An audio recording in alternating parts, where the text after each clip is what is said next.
Hey everybody! How's it going? This is the surprise walkthrough. We're doing Okami for the Wii. This is gonna be a school project since we couldn't finish year 2.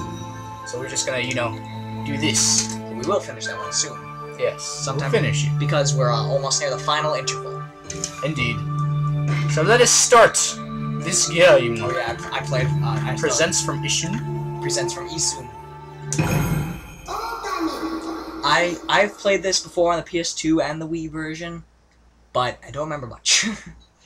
So it's basically me kind of like a new little tiny, maybe possibly blind for him, and me too, because I've never played this. I've heard of it. My friends always say, "Oh, this is an awesome game! Maybe I'll let you borrow it sometime." Yeah, I would like to borrow it. 5 months later, hey, how about that Okami? Can I borrow it? Wait, what? I'll let someone else borrow it. Thank you, asshole. Thank you so much. Now this is where we start. Long, long ago, a tiny hamlet known as Kamaki lay nestled in the grove of proud and beautiful cherry blossoms. Each and every tree around the quiet burg was honored as a god. However, the village was not without its dark secrets. Yeah, we'll be doing the voices for everybody. Since they don't talk English. This isn't even a language. To satiate the appetite of Orochi, a fearsome cave-dwelling beast. A young maiden was offered as a sacrifice at the annual festival. With a body like a mountain and 8 heads mounted on its necks, size of tree trunks, its blood-red eyes were said to curse anyone who gazed into them. No one dared disobey this horrific beast. 8 penises in a mountain. Yamatano no Orochi. Exactly. Yes. That's why I love Yamatano no Orochi. The night of the sacrifice drew near. A mysterious white wolf appeared outside the village. So hold up.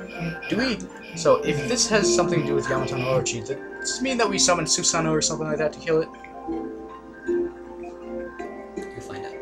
Because I would assume so, since, you know, I know a little. I read the compendium. That's the only thing I know about those two. The compendium. Okay. I don't want to spoil anything.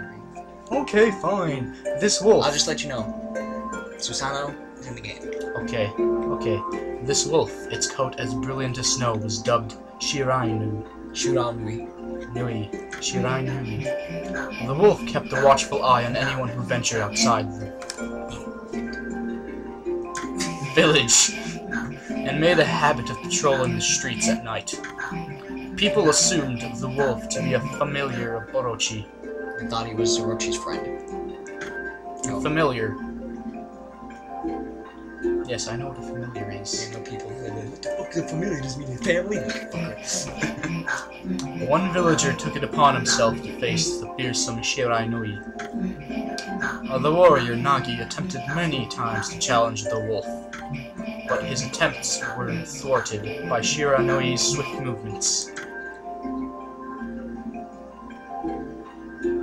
So yeah, we'll be the dubbers of this. Before long, the night of the accursed festival had arrived. A white-plumed arrow heralded the coming sacrifice. Piercing the sky, the arrow sunk its shaft into the moist ground. The home of Nami, the village's most beautiful maiden. Got sunk in the shaft, sunk into her house. Into her house. Sometimes.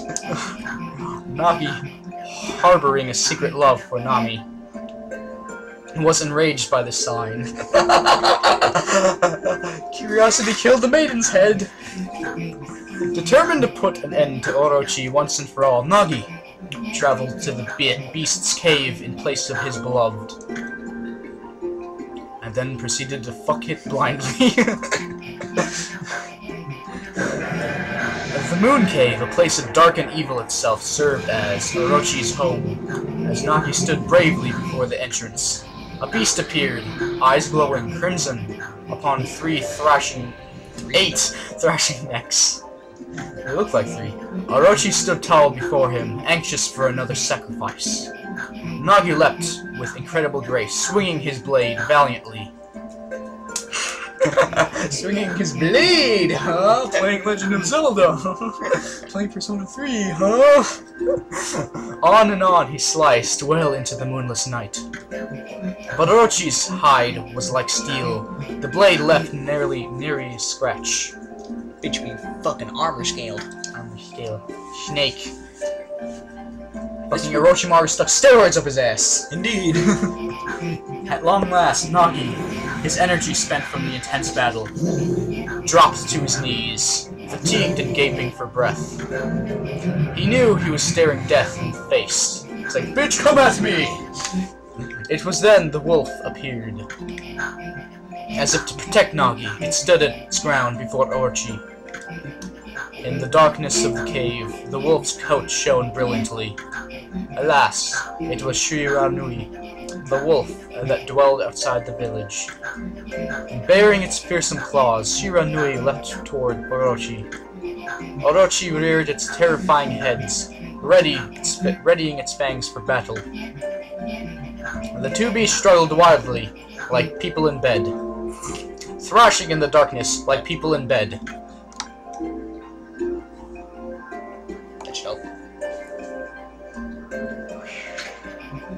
Mysterious and terrifying, the spectacle continued. Shiranui summoned gusts of divine wind to counter Orochi's flames. Hiya! That Chipotle breath is spicy shit. It's like conflagration! Woo! Like, aw. As Orochi closed in on Shiranui, sharpened claws glistening, a gigantic tree suddenly sprouted out forth. Mother Nature got horny, shielding the wolf. Just like, come at me, bro, come at me, bro, come at me, bro, come at me, bro, come at me. Oh, fuck. Shiranui fought gallantly to gain the upper hand. However, Mother Nature's penis denied it. Orochi, protected by a mystical power, was not easily bested. Mystical. What? Orochi was protected by the mystical power, right? Why now? What do you mean? Why is it being protected by a mystical power? It's like a demon. Because that's its ultimate shield. You forget it's the size of a mountain and its scales are like steel. And Orochi's this ultimate being, so of course he'd have a shield to protect himself. Okay, Shiranui, covered in gashes, majestic coat dyed crimson. When I read this part for my first time, I cried. I was like, bitch, he's covered in blood! Stood exhausted before the mighty Orochi. But he was just like, cheat code. Why? Fuck you. It's like, that's not on the PS2 or the Wii. What the hell? How do you do it? But Shiranui refused to give in. With its last ounce of strength, the majestic wolf gazed heavenward and unleashed a mighty howl. Isn't that some lifting fucking words? Exactly. Suddenly, the black clouds overhead dissipated,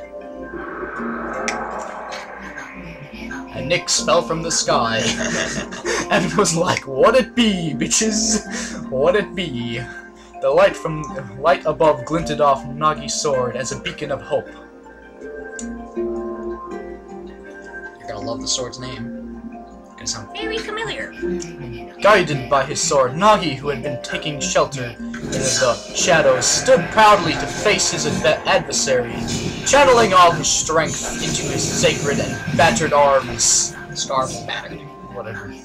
He leapt ferociously toward Orochi, his sword poised high. The golden sword danced in his hands like a puppet on a string. One by one, Orochi's fearsome heads separated from their owner. Meaning he decapitated bitches. He went all English death penalty. Orochi's broken body collapsed in a lake of its own blood. Ugh, gruesome. It's like swimming home. It's like, oh. In that instant, the curse that plagued the villagers was lifted. If chickens can fly over lakes, do black people swim? Where the fuck did that riddle come from? You should put that in a Silent Hill game. As the battle subsided, the sun shone again into the sky. What the fuck you smoke? Shiranui had succumbed to Orochi's poison and struggled to breathe. Nagi scooped the beast into his arms and returned to Kamiki. I was like, it's okay, it's okay, it's okay, just go to sleep, just go to sleep. When they reached the village, Shiranui was no longer moving. Way to ruin the movie, you ass for brains. Bite me. I heard you will. Ah! No! Not the face! The village elder gently stroked the wolf's head.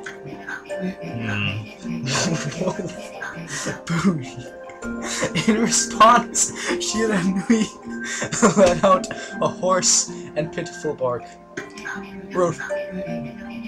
Then closed its eyes and drifted off into its eternal slumber.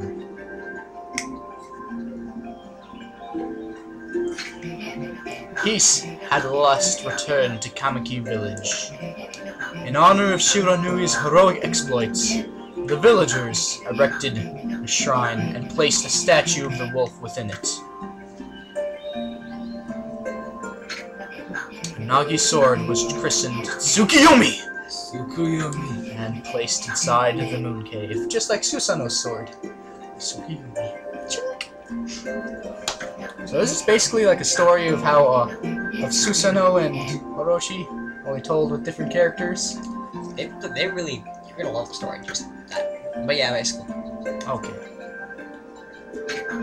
However, this is not the end of the story. Oh, of course it ain't the end of the fucking story. No, it would just not be a game if it was that fucking easy. Nope.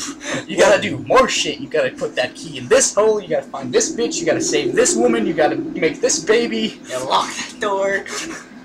You gotta do everything. There's more to this tale than most people know. 100 years had passed since Nagi and Shiranui's heroic exploits. It happened so quickly that no one in the village even took notice. This is some creepy shit. Is this where they buried Orochi?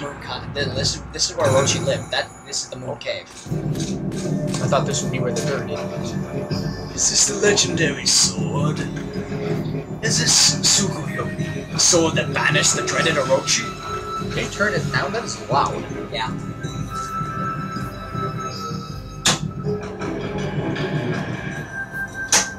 That's a little better. No, it couldn't be. It's just a legend, nothing but a fairy tale. Might as well